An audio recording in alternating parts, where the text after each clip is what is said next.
Shalom, selamat pagi teman-teman terkasih dalam Kristus.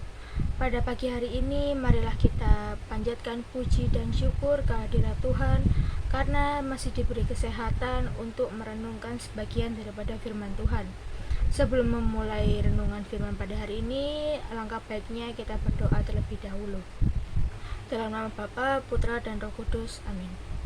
Tuhan Yesus, terima kasih atas berkat dan rahmat-Mu yang telah Engkau berikan kepada kami, sehingga kami dapat mendengarkan renungan ini dalam keadaan sehat tanpa kurang suatu apapun. Semoga renungan pada pagi hari ini dapat berguna bagi kehidupan kami sehari-hari. Dalam nama Tuhan Yesus, haleluya, amin. Dalam nama Bapa, Putra, dan Roh Kudus, amin. Firman pada pagi hari ini diambil dari Lukas 13 ayat 1-9. Dosa dan penderitaan. Pada waktu itu datanglah kepada Yesus beberapa orang membawa kabar tentang orang-orang Galilea yang darahnya dicampurkan Pilatus dengan darah korban yang mereka persembahkan. Yesus menjawab mereka, "Sangkamu orang-orang Galilea ini lebih besar dosanya daripada dosa semua orang Galilea yang lain karena mereka mengalami nasib itu? Tidak, kataku kepadamu. Tetapi jikalau kamu tidak bertobat, kamu semua akan binasa atas cara demikian. Atau sangkamu ke-18 orang yang mati ditimpa menara dekat Siloam lebih besar kesalahannya daripada kesalahan orang lain yang diam di Yerusalem?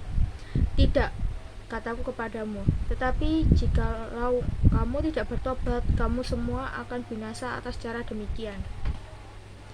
Perumpamaan tentang pohon ara yang tidak berbuah. Lalu Yesus mengatakan perumpamaan ini. Seorang mempunyai pohon ara yang tumbuh di kebun anggurnya, dan ia datang untuk mencari buah pada pohon itu. Tetapi ia tidak menemukannya. Lalu ia berkata kepada pengurus kebun anggur itu, "Sudah 3 tahun aku datang mencari buah pada pohon ara ini, dan aku tidak menemukannya. Tebanglah pohon ini. Untuk apa ia hidup di tanah ini dengan percuma?" Jawab orang itu, "Tuan, biarkanlah dia tumbuh tahun ini lagi. Aku akan mencangkul tanah sekelilingnya dan memberi pupuk kepadanya. Mungkin tahun depan ia berbuah, jika tidak, tebanglah dia." Tema yang akan kita angkat pada renungan pagi hari ini adalah dosa dan penderitaan.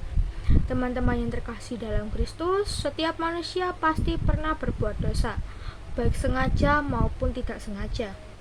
Tidak ada satupun manusia di dunia ini yang tidak pernah berbuat dosa. Oleh karena itu, Tuhan Yesus turun ke dunia untuk menebus dosa umat manusia. Bacaan firman pada pagi hari ini menyoroti tentang dosa dan pertobatan. Kita diminta untuk bertobat dari segala dosa dan kesalahan kita. Kita harus kembali kepada Tuhan dan memohon pengampunan atas segala dosa yang telah kita lakukan. Kita juga harus mengampuni dosa yang dilakukan orang lain terhadap kita. Sebaliknya, jika kita telah melukai hati orang lain karena kesalahan, pelanggaran, ataupun dosa yang telah kita lakukan, haruslah pula kita meminta pengampunan dari orang tersebut. Hal itu dibungkus dengan sebuah peringatan keras. Penginjil menyamakan nasib orang-orang Galilea yang darahnya dicampur oleh Pilatus dengan darah kurban yang mereka persembahkan sendiri, dengan nasib orang-orang yang mati karena ditimpa menara dekat Siloam. Dengan ini, penginjil kiranya ingin menyampaikan bahwa kemalangan orang-orang itu terjadi bukan karena dosa dan kejahatan mereka lebih besar daripada yang lain. Penderitaan dan bencana bisa menimpa semua orang baik maupun orang jahat, sehingga semua orang membutuhkan pertobatan dan penebusan. Namun peringatan keras itu kemudian diimbangi dengan perumpamaan tentang pohon ara yang diberi satu kesempatan lagi. Dikisahkan, seorang pemilik kebun secara teratur mengamati pohon ara selama 3 tahun. Namun, pohon itu tak kunjung berbuah sehingga ia ingin menebangnya. Tetapi pekerja kebun meminta waktu 1 tahun lagi. Ia ingin memberi pohon itu 1 kesempatan lagi. Ia bertekad untuk mencoba beberapa taktik lain sebelum menebangnya jika tetap tidak menghasilkan buah.